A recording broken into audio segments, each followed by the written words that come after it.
대학에 따라긴디 একখান 시건고리 ঘোষণাগু리 দঙর আমার ফেব্রুয়ারি মাসের 8 তারিখ পূজ্য বনবান্তের শিষ্য সংঘর প্রধান রামাত্যে রাজবনবিহারের আবাসিক প্রধান শ্রদ্ধেয় প্রজ্ঞালঙ্কার ভান্তের ৭০তম শুভ জন্মদিন পালন করা হব এবং পাশাপাশি শুভ জন্মদিনের পাশাপাশি অষ্টবিংশতি বুদ্ধ পূজা শিবলী পূজা আর পবিত্র ত্রিপিটক পূজা বা ধর্ম পূজা করা হব ফেব্রুয়ারি মাসের 8 তারিখ এবং সেদিনতো ব্যাকুণরে অংশগ্রহণ করি নেই অশেষ পুণ্যর বাগেও বার্তে মহজলি করঙর আর পুণ্যার্থী লোক আরকান হতা যে আমি এ যাবৎ পর্যন্ত আমার বাত্তিতরণান ঠিক নয় যেন মনে করং আর এর যেহেতু সমাপনী দিন বানতে তাই তারা বাত্তি ধরে দিবা তারা যকে দড়ি দি ফুরে বাক আমি যকে সাধু সাধু হবং সে ফোরেন দিয়ে আমি ধরেবং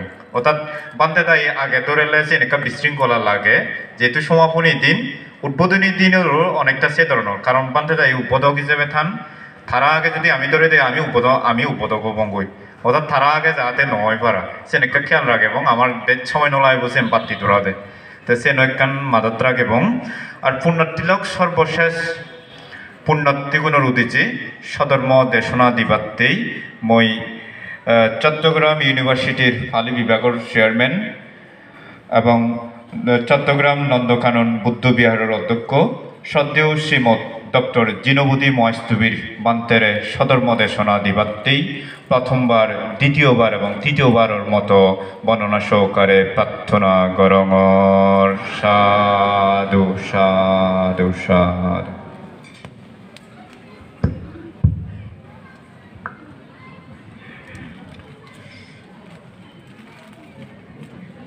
अत्तदीप विहरता अत्तशरणा अनयशरणा धम्मदीप विहरता धम्मशरणा अनयशरणतीति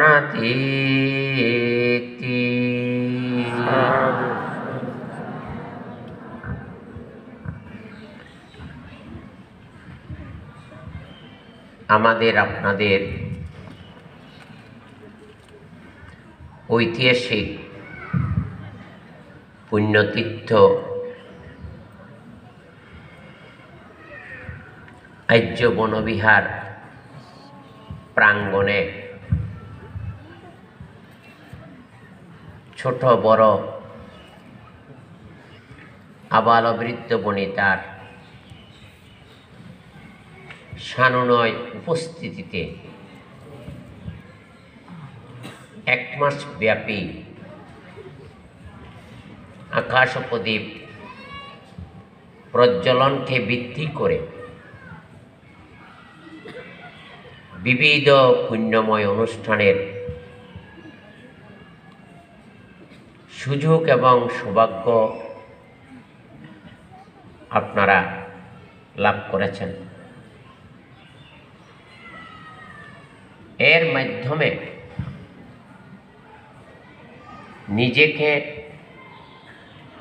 পরিবারকে আত্মীয় স্বজনকে সমাজ সংগঠনের কর্মকর্তাগণ কত যে ব্যাপক পুণ্য সঞ্চয় করেছেন তা নির্ণয় করা খুবই কঠিন। আজকে তার সমাপনী দিবস। এই সমাপনী দিবসকে ভিত্তি করে আগামী 1 বছর পর্যন্ত কোথায় প্রদীপ প্রজ্বলিত করবেন, কার ভেতরে প্রদীপটা জাগিয়ে তুলবেন, আজকের এই বিশাল সমাবেশে একটু আত্মজিজ্ঞাসা করুন,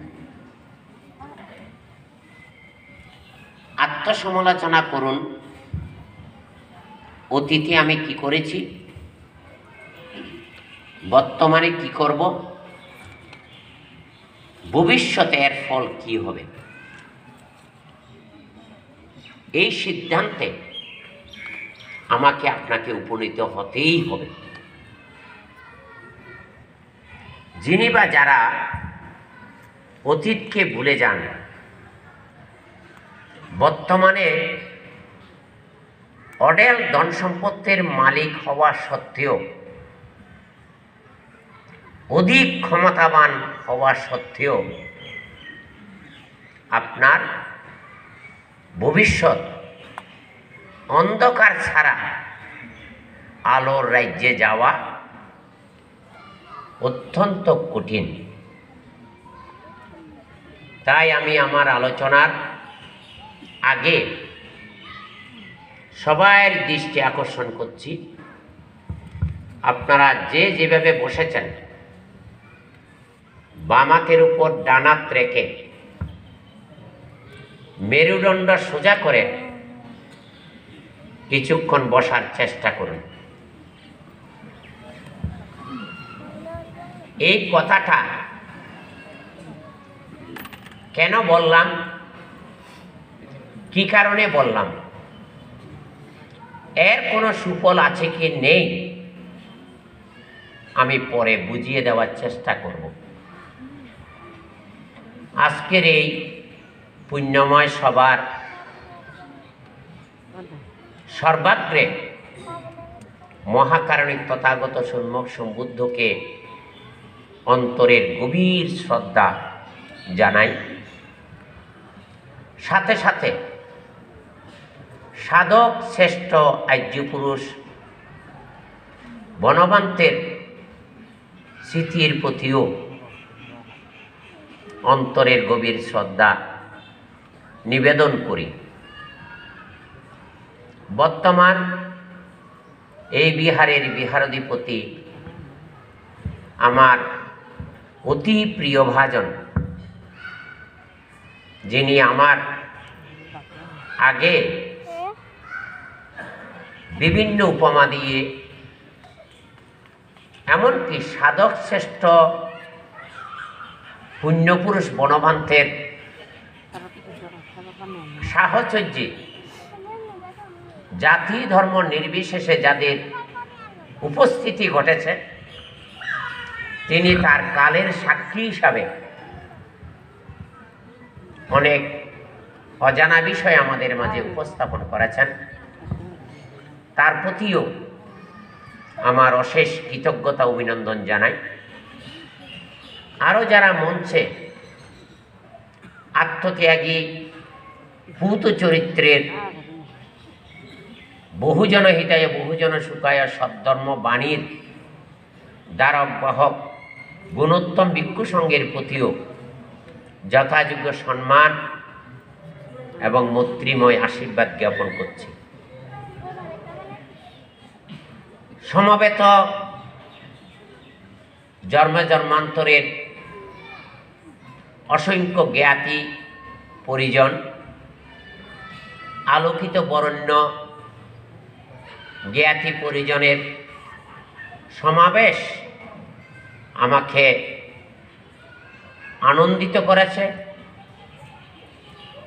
গৌরবদীপ্ত করেছে।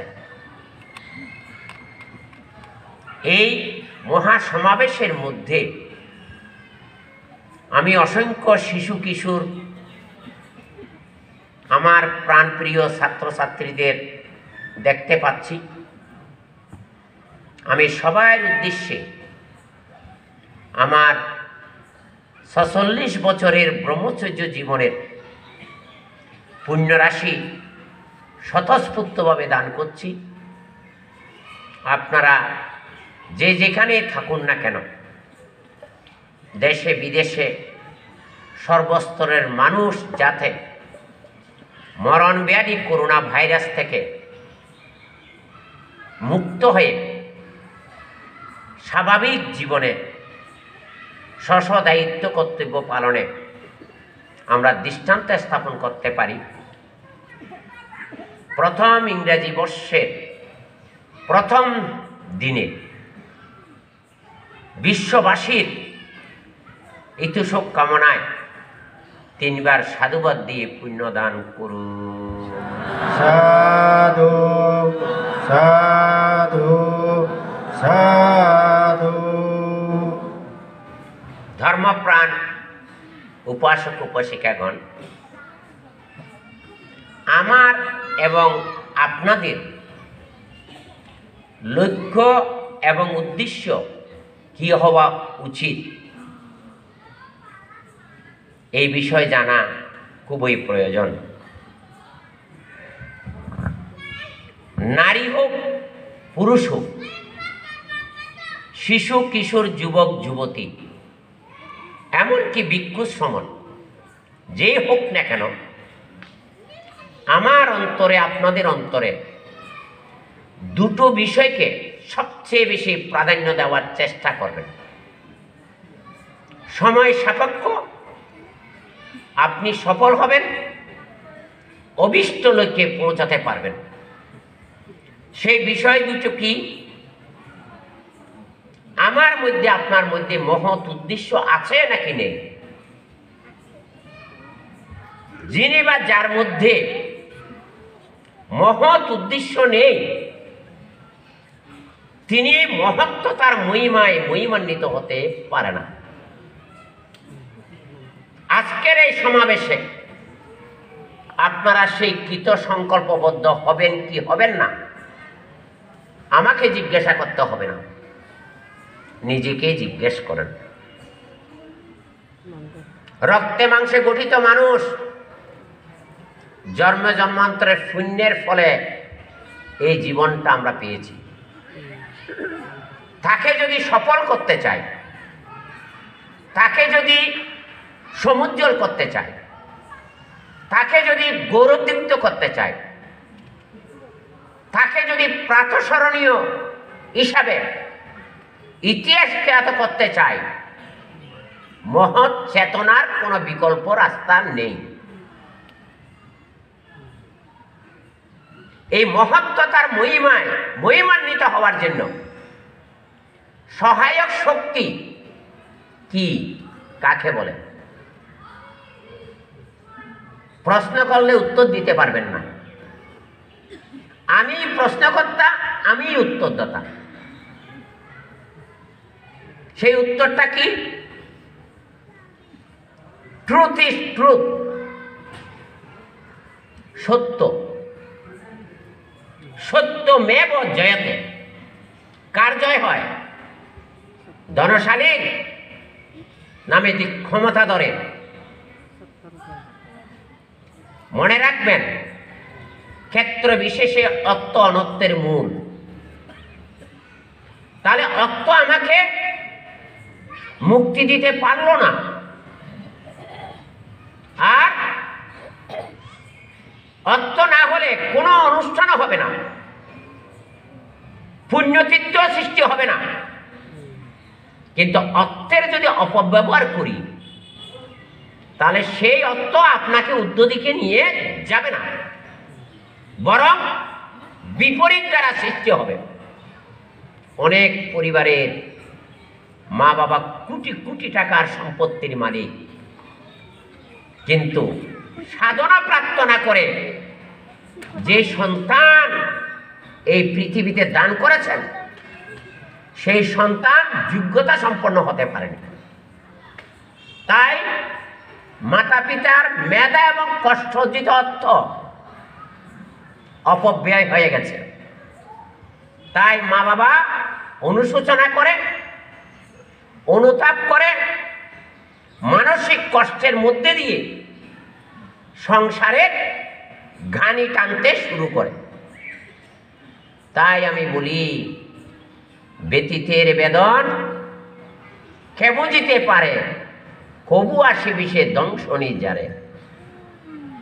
যিনি বা যারা এই পরিস্থিতির শিকার হননি, তাদেরকে বুঝানো অসম্ভব অসম্ভব, কিন্তু বাস্তব সত্য কিনা সেটা যাচাই করবেন। এই কথা মনে করবেন না আমি ভাঙতে। হয়তো জন্ম জন্মান্তরে পুণ্যের ফল আছে, গুরুজনদের আশীর্বাদ আছে, হয়তো আমি ভাঙতে হতে পেরেছি। আর আপনার হতে না পারলেও এই যে আজকে পুণ্য মেলায় অংশগ্রহণ করেছেন, এতে আপনাদের মন মানসিকতা উন্নত হয়েছে নাকি হয়নি? বুদ্ধ ভাবাপন্ন হয়েছে নাকি হয়নি? ধর্ম ভাবাপন্ন হয়েছে নাকি হয়নি? সঙ্গ ভাবাপন্ন হয়েছে নাকি হয়নি? এটা কি ভালো লক্ষণ নাকি খারাপ লক্ষণ? তাই আমি বলি, শুভ চেতনা নিয়ে শুভ কাজটা যদি করতে পারেন, আন্তরিকতা, আত্মবিশ্বাস, শ্রদ্ধাবোধ দিয়ে, চাইলেও শুভ হবে, না চাইলেও শুভ হবে। তাহলে আপনার আগমন আজকে সার্থক নাকি ব্যর্থ? পূর্ণতা নাকি অপূর্ণতা? মাঙ্গলিক নাকি মাঙ্গলিক নয়? কল্যাণকর নাকি কল্যাণকর নয়? সম্প্রীতি নাকি সম্প্রীতি নয়? মিলন মেলা নাকি মিলন মেলা নয়? তাহলে এই মিলন মেলার স্মৃতিটা যদি আপনার অন্তরে জাগরিত থাকে, তাহলে আপনি আর আমি কি বলবো? আজকের আগমনটা সার্থক হয়েছে, আশাটা পূরণ হয়েছে। বুঝাতে পেরেছি? আর ক্ষমতা, কম বেশি মানুষের ক্ষমতা আছে। সবচেয়ে বৃহৎ প্রাণী কি, কাকে বলা হয়? অস্থি হচ্ছে সবচেয়ে বৃহৎ প্রাণী। সেই অস্থিকে দমন করে কে বা কারা? সেই বিশাল অস্থিকে দমন করে একমাত্র মানুষ। কিসের মাধ্যমে? তার বিবেক আছে, বুদ্ধি আছে, দূরদৃষ্টি আছে, অভিজ্ঞতা দিয়ে সে বিশাল অস্থিকে বসে আনা যায় নাকি যায় না? কিন্তু অস্থিকে বসে আনা সহজ, মানুষকে বসে আনা সহজ নয়। তাই মানুষকে বসে আনতে হলে আগে নিজেকে তৈরি করতে হবে, ধ্যানে জ্ঞানে, আচার আচরণে, মননশীলতায়, বৌদ্ধিক চেতনা দিয়ে। তাহলে আজকে আকাশ প্রদীপ মানে কি? ইতিপূর্বে বারবার বলা হয়েছে, আমি পুনরাবৃত্তি করব না। বলেন, আপনার জীবনে আলো দরকার আছে নাকি নেই? আমার চলার পথে যদি আলো না থাকে, যাতায়াত সুগম হবে না। আমার চলার পথে যদি আলো না থাকে, আমার যাতায়াত নিরাপদ হবে না। আমার চলার পথে যদি আলো না থাকে, আমি গন্তব্যস্থলে পৌঁছাতে পারবো না। আর আমার জীবনে যদি বাহ্যিক আলো আমি সৃষ্টি করতে না পারি, তাহলে ত্রিপিটক শাস্ত্রে কি লেখা আছে সেটার পাঠ উদ্ধার করতে পারবো না। তাহলে ত্রিপিটক শাস্ত্র মানুষের যে জীবন দর্শন, জীবন উপলব্ধি, জীবন মুক্তির বাণী, সেটা পাঠ উদ্ধার করার ক্ষেত্রে আলো আমাদেরকে কি করেছে? সহায়তা করেছে। তাই আমি তরুণ তরুণীদের উদ্দেশ্যে বলি, আলো আমার এখন বন্ধু হতে পারে কিনা, আলো আমার উপকারী হতে পারে কিনা, আলো আমার কল্যাণ মিত্র হতে পারে কিনা, বলে আলো আমার জীবন দর্শনে সহায়ক কিনা। তাহলে আলো কি চেতন পদার্থ নাকি জড় পদার্থ? আলো হচ্ছে জড় পদার্থ, আর আপনি আর আমি চেতন পদার্থ। চেতন পদার্থ মানে কি? বুদ্ধিদীপ্ত জীব, ভালো মন্দ অনুধাবন করার মতো ক্ষমতা রাখে, সত্যটাকে গ্রহণ করে, মিথ্যাটাকে পরিহার করে, পারলে উপকার করে, না পারলে ক্ষতি করে না, পারলে সুবুদ্ধি দেয়, না পারলে কুবুদ্ধি দেয় না। কে? যার বিবেক আছে। আর এমন কিছু মানুষ আছে, মানুষ বটে, পশুর চেয়ে অদম কিনা বলেন। পশু পশুত্ব নিয়ে জন্মায়, মানুষ মনুষ্যত্ব নিয়ে জন্মায় না। মনুষ্যত্ব অর্জন করতে হয়। তাই আমার জীবনকে এনলাইটেনমেন্ট করতে হলে, আপনাদের জীবনকে এনলাইটেনমেন্ট করতে হলে কিসের প্রয়োজন? আমি বুদ্ধির পরিভাষায় উচ্চারণ করেছিলাম, আত্মদীপ এবং ধর্মদীপ। ওই আলো বাইরের আলো, কিন্তু আমার প্রয়োজন কি? ভেতরের আলো। তার নাম কি? যদিও বলা হয় জ্ঞানের আলো, কিন্তু বৌদ্ধ শাস্ত্রে বা ত্রিপিটক শাস্ত্রে বলা হচ্ছে জ্ঞান আলো আমার কাছে তেমন কিছু নয়। আমার কাছে শ্রেষ্ঠ আলো আছে, হচ্ছে প্রজ্ঞার আলো।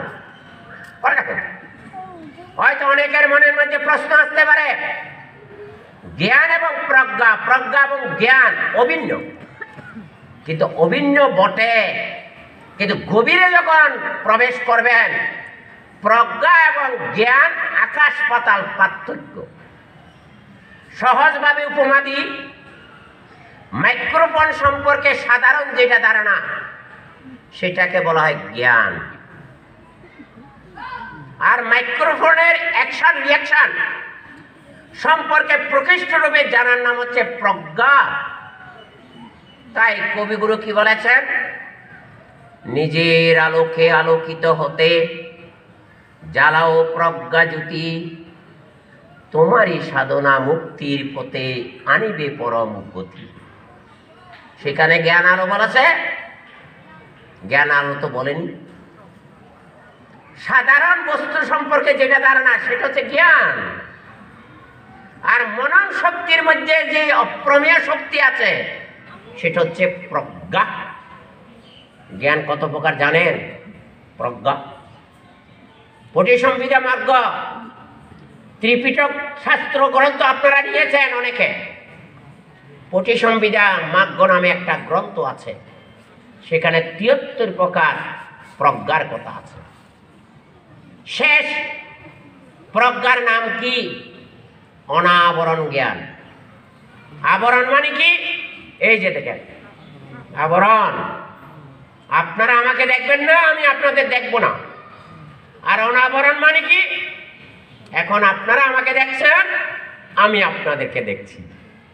দেখার মাধ্যমে আনন্দ, দেখার মাধ্যমে প্রশান্তি, দেখার মাধ্যমে আনন্দ অনুভূতি এবং বোধ এবং বুদ্ধির উন্মেষ। তাই আত্মদীপ প্রজ্বলিত করতে হবে, কিন্তু এই আত্মদীপ প্রজ্বলিত করতে গিয়ে বাইরের প্রদীপ যদি না থাকে, সেই প্রদীপ পরিপূর্ণভাবে অর্জন করা সম্ভব নয়।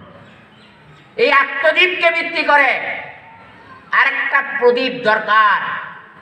সেই প্রদীপের নাম কি? সেটা হচ্ছে ধর্মদীপ। ধর্মদীপ মানে কি? Buddhism not a religion, way of life, জীবন চলার পথ।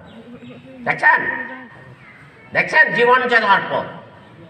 তাই জীবনকে জীবনের মতো রূপে জানতে হলে, বুঝতে হলে ধর্মদীপ ছাড়া সম্ভবপর নয়। তো ধর্মদীপের মর্মার্থ কি? আমার মধ্যে আমাকে জানাটাই হচ্ছে ধর্ম। দেখছেন, এখানে অন্য কিছু জানাকে ধর্ম বলেনি। আপনার স্বভাব ধর্মকে যদি জানতে পারেন, কুস্বভাবটাকে ত্যাগ করবেন, সুস্বভাবটাকে ধারণ করবেন। সুমানি সুন্দর, সমানি সত্য। বুকে হাত দিয়ে বলেন, আমরা কয়জন সত্যবাদী? কয়জনের মধ্যে সৎ চেতনা আছে, সৎ কর্ম আছে, সৎ পরামর্শ দেওয়ার মানসিকতা আছে? বলে দেখুন। তাই আগামী 1 বছর পর্যন্ত যতদিন আবার আকাশ প্রদীপ প্রজ্বলিত করবেন না, এই পথটাকে আপনাকে অনুকরণ করতে হবে।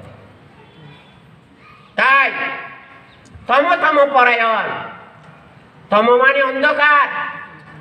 অন্ধকার থেকে অন্ধকারে যাবেন, নাকি অন্ধকারকে কাটিয়ে উঠবেন? অন্ধকার বিপজ্জনক, জীবন নষ্ট হয়ে যায়।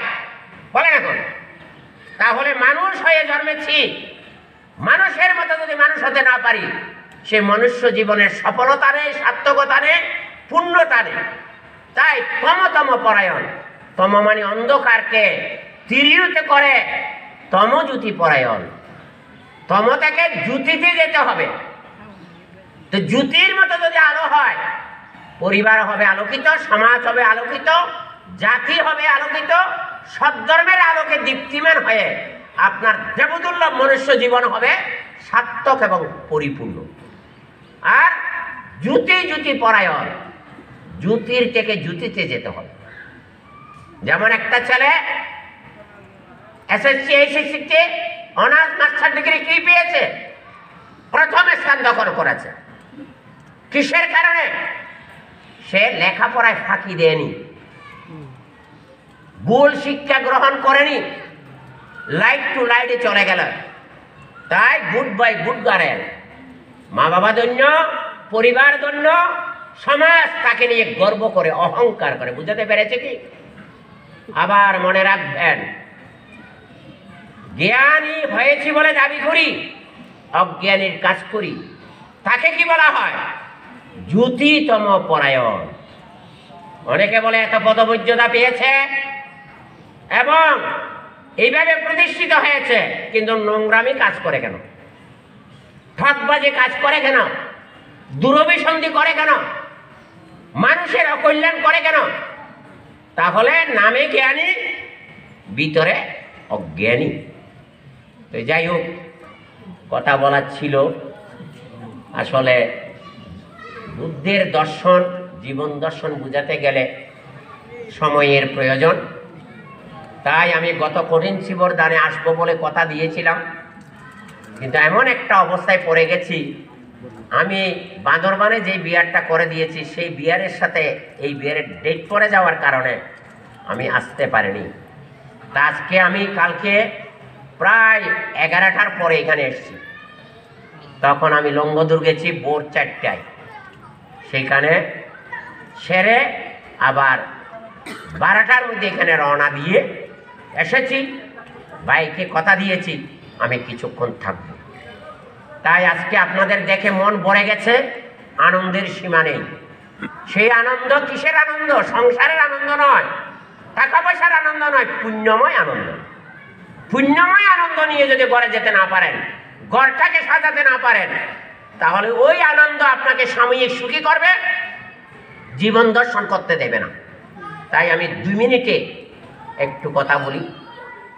সকাল সন্ধ্যে প্রার্থনা করবেন, রাত্রে মৈত্রী ভাবনা করবেন, আর যোগ্য মাতা পিতা, যোগ্য সন্তান রূপে ছেলে মেয়েদেরকে গঠন করার চেষ্টা করবেন। তাহলে মা বাবা ধন্য হবেন, ইতিহাস খ্যাত হবেন, বরেণ্য স্থান দখল করবেন। আর স্থায়ী যদি করতে না পারেন, গরু ছাগল পশু পক্ষী যেমন সংসার করছে, আপনিও সংসার করেছেন, তারা তাদেরকে যোগ্য ছেলে মেয়ে হিসাবে দাবি করতে পারে না। তাহলে আপনার জীবন কি হয়ে যাবে? অত্যন্ত করুণ মর্মান্তিক হয়ে যাবে। তাই জীবনে কি ত্যাগ করবেন? অজ্ঞান অন্ধকার ত্যাগ করবেন, জ্ঞান আলো জাগিয়ে তুলবেন। আর কি ত্যাগ করবেন? লোভ চেতনাকে পরিহার করবেন, অলোভ চেতনা অন্তরে ধারণ করবেন। আর কি ত্যাগ করবেন? হিংসাভাব ত্যাগ করবেন, মৈত্রী চেতনা জাগিয়ে তুলবেন। সকলের তরে সকলে আমরা, প্রত্যেকে আমরা পরের তরে। আর কি ত্যাগ করবেন? মোহভাব ত্যাগ করবেন। অন্ধকার ত্যাগ না করলে জ্ঞান আলো আসে না। আর কি ত্যাগ করবেন? পরনিন্দা ত্যাগ করবেন। আর কি ত্যাগ করবেন? পরচর্চা ত্যাগ করবেন। আর কি ত্যাগ করবেন? ঈর্ষাকাতর মনোভাব। ঈর্ষাকাতর মনোভাব মানে কি? আপনার পরিবারে ডাক্তার ইঞ্জিনিয়ার হয়েছে, পাশাপাশি আত্মীয়কে বললেন আপনার আত্মীয় ডাক্তার হয়েছে। ওই কই, আমি তো শুনিনি। তার মানে ওনার বংশে, ওনার পরিবারে ডাক্তার ইঞ্জিনিয়ার জন্ম হয়নি বিদায় ওই পরিবারে কেন ডাক্তার ইঞ্জিনিয়ার হয়েছে মেনে নিতে পারছে না। অভিনন্দন দেওয়ার পরের কথা। তারপরে কি ত্যাগ করবেন? অহংকার ত্যাগ করবেন। পারবেন? বলেন এখন। কেন আমরা মার খাচ্ছি? বংশের অহংকার, অর্থের অহংকার, রূপের অহংকার, বিদ্যার অহংকার। দেখছেন, আমরা মনে হয় ত্যাগ করছি, ত্যাগ করছি। কি ত্যাগ করছেন? বাহ্যিক বস্তু নয়, অন্তরের মলিনতা ত্যাগ করেন। তারপরে কি ত্যাগ করবেন? অভিমান ত্যাগ করেন। সবচেয়ে কি ত্যাগ করবেন? অহম, আমিত্ব ত্যাগ করতে না পারলে জীবন দুঃখের অবসান। মুখের কথা হবে, অন্তরের কথা হবে না। তাই আমি ছেলে মেয়েদেরকে বলবো, আগে নিজেকে এনলাইটেনমেন্ট করেন, পরিবারকে সমৃদ্ধ করেন এবং নৈতিক শিক্ষায় সুশিক্ষিত হয়ে মাতৃপূজা, পিতৃপূজা, গুরু পূজায় যদি দৃষ্টান্ত স্থাপন করতে পারেন, আপনার জয়ডঙ্কা এমনিই বাঁচবে। আর তাই যদি করতে না পারেন, অতি পূজ্য সাধক শ্রেষ্ঠ বনবান থেকে ছেনা চম্রচক্ষু যাবে না, জ্ঞানচক্ষু এবং প্রজ্ঞাচক্ষুর প্রয়োজন। আর আত্মত্যাগী বৌদ্ধ ভিক্ষুদেরকে মূল্যায়ন মর্যাদা করতে হলে ওই প্রজ্ঞাচক্ষুর মধ্যে দিয়ে কি হবে, যদি বুঝে উঠতে পারেন, তাহলে আপনার জীবন সার্থক এবং পরিপূর্ণ হবে। তাই আমি আমার কথা না বাড়িয়ে যে কথাগুলো বলেছি, আপনারা সেখানে ওই দুধকে মন্থন করলে যেমন দধি হয়, দধিকে মন্থন করলে মাখন হয়, আর মাখনকে মন্থন করলে ঘি হয়। তাই বলে দুধের উপকারিতা ভুলবেন না। তার মানে আমার মা বাবার যে ত্যাগ মহিমা জীবন দিয়েছে, তাদের কথা যদি ভুলে যান, তাহলে আপনি ডাক্তার, ইঞ্জিনিয়ার, প্রফেসর হলেও কোথায় থেকে কোথায় চলে যাবেন তার হদিশ খুঁজে পাবেন না। এখন সারা পৃথিবী কাকে নিয়ে শঙ্কিত? এই জীবন নিয়ে শঙ্কিত। সবচেয়ে কারা বেশি ভীত? সাধারণ মানুষ নয়, নিম্ন মধ্যবিত্ত নয়, যারা বিশাল বিশাল গাড়ি বাড়ির মালিক, তারা ঘর থেকে বের হতে অনিয়া প্রকাশ করছে, বের হয়ে আবার ঘরে ঢুকতে পারবে কিনা সেটাও অনিয়া প্রকাশ করছে। তাহলে আপনারা যারা আমরা সাধারণ মানুষ, মৃত্যুভয়ে ভীত নয়। তাই প্রার্থনার মাধ্যমে প্রত্যেক দিন 10 মিনিট 15 মিনিট আসমরি কি মরিকাল, মরণের কি আছে কাল, তৈরি থাকো সর্বকাল, করস্মৃতি মরণং। এই মরণের স্মৃতি যিনি ভাবনা করেন, তিনি অমৃত দর্শন করতে পারেন। তার আগে সম্ভব নয়। সবাই নিরোগ সুস্থ দীর্ঘ জীবন কামনা করে। শুধু 1 মিনিট বাম হাতের উপর ডান হাত রেখে চোখ বন্ধ করে একটু ধ্যানস্থ হয়ে বিশ্ববাসীকে পুণ্য দান করেন। কেননা বাম হাতের উপর ডান হাত রেখে মেরুদণ্ড সোজা করে যদি বসতে পারেন, শ্বাস রোগে কষ্ট পাবেন না। কারণ স্বাভাবিক শ্বাস উঠাপড়া করলে শরীর সুস্থ থাকে এবং নিরোগী হবেন, এটা বুদ্ধির শিক্ষা। আর শ্বাস উঠতেছে আবার পড়তেছে, পরে যদি গ্রহণ করতে না পারেন তাতেও মৃত্যু, আর গ্রহণ করে যদি ফেলতে না পারেন তাতেও মৃত্যু কিনা চিন্তা করুন। এই চিন্তা কি আমরা করি গভীরভাবে? এগুলি আলোচনা করতে হয় সহজ সরলভাবে। একটা ক্লাস নিতে হলে শিক্ষককে 45 মিনিট একটা বিষয় পাঠদান করতে হয়। সেটা বুঝাতে ব্যর্থ হলে পরের দিন আবার বুঝিয়ে যদি দেওয়া যায়, সেই ছেলেকে আবার টিউটার নিতে হয় না, তখন গুড গার্ল গুড বয় হয়। তো 1 মিনিট অনুশীলন করে, যেহেতু সময় নেই, আমরা আকাশ প্রদীপ শেষ আকাশ প্রদীপ উত্তোলন করব, প্রজ্বলিত করব এবং পরম পুরুষের তিনি সাধনার মাধ্যমে আজকে বনবান্তে হয়েছেন। তো শুনে খুশি হবেন, আমি করোনা ভাইরাসের মধ্যে প্রশ্ন উত্তরে ছোটদের বনবান্তে নাকি একটা বই, আমি 200 পৃষ্ঠার একটা বই লিখেছি। কোথায় কি ছিল, কি করেছে, কোথায় কোথায় ধর্ম প্রচার করেছে, কোথায় জ্ঞান করেছে, কোন কোন মানুষ তাকে সহায়তা করেছে, সেটা 8 তারিখ বের না হলেও ওই পরিনির্বাণের দিন সেটা বনবিহার থেকে বের হবে। আমি মনে করি ছেলে মেয়েকে যদি এই শিক্ষাটা দিতে পারেন প্রশ্ন উত্তরের মাধ্যমে, অনেক বনবন্তের সম্পর্কে অজানা বিষয় জানা হবে। এই কামনা করে 1 মিনিট একটু চোখ বন্ধ করে অনুধাবন করার চেষ্টা করে।